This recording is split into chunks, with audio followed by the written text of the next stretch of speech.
Something is happening above your head right now, and almost nobody is paying attention. Thousands of satellites are moving silently across the sky, forming an invisible network that is slowly becoming the backbone of the entire internet. But this is not just about faster connection or better signal. This is about control, real control. Because whoever owns this network does not just give you access to the internet. They decide how that access works. They decide who gets it first, who gets it slower, and in extreme cases, who loses it completely. And right now, two of the most powerful men on the planet are fighting for that control. On one side, Elon Musk. On the other, Jeff Bezos. This is not just a business rivalry. This is a quiet war for the infrastructure that will define the next 50 years. Most people think satellite internet is about helping remote areas get online. That is only part of the story. The real game is much bigger. Low-orbit satellites sit closer to Earth, which means faster data, lower delay, and global coverage. No cables, no towers, just direct connection from space. If you control that layer, you control the pipeline of information itself. You control governments that depend on it. You control military communications, you control entire regions that have no alternative. And that is exactly what is happening. Elon Musk moved first. Through SpaceX, he launched Starlink, a massive constellation of satellites already covering large parts of the world. Millions of people are already using it. For many, it is the only option available. That early move gave him a huge advantage. Thousands of satellites already in orbit, real users, real money flowing. From the outside, it looks like the race is already over. But it is not, because Jeff Bezos has been here before. Back in the late 90s, long before Starlink existed, Bezos was part of a project called Teledesic. The idea was almost identical. Build a network of satellites to deliver internet to the entire planet. It failed. Not because the idea was wrong, but because the world was not ready. Rockets were too expensive. Technology was not mature enough. The system could not scale. Most people would have moved on. Bezos did not. He waited. While the world forgot about that failure, he built something else. Amazon became a global giant. And more importantly, he built AWS, the cloud system that now powers a huge portion of the internet itself.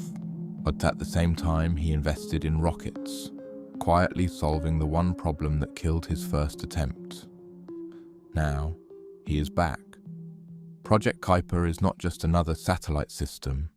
It is something deeper. It is designed to connect directly with AWS, creating a full-stack system from space to cloud. And this is where things start to feel different, because this is no longer just about technology. It is about trust. When Starlink was deployed during the war in Ukraine, it became critical infrastructure almost overnight.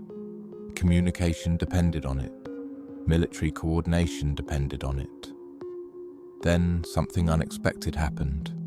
Reports revealed that access was restricted in a key moment, based on a decision made by Elon Musk himself. Think about that for a second. One person with the ability to influence or limit access to a system used in an active conflict. Whether that decision was right or wrong is not the point. The point is that it was possible. And governments around the world noticed.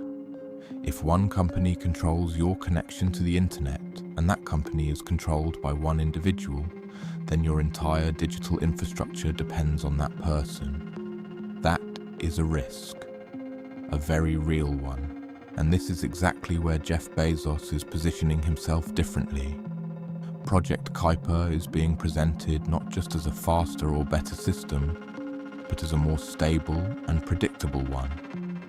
A system without sudden decisions, without a single personality at the center, For governments, that matters more than speed, but there is something else happening behind the scenes. A deadline. Amazon has been given a requirement. They must launch more than 1,600 satellites by a specific date. If they fail, they risk losing the entire project. That kind of pressure forces action. So what did Amazon do? They did not rely on one rocket company. They hired many. Multiple launch providers, multiple paths, multiple backups, 83 launch contracts. That is not planning, that is commitment.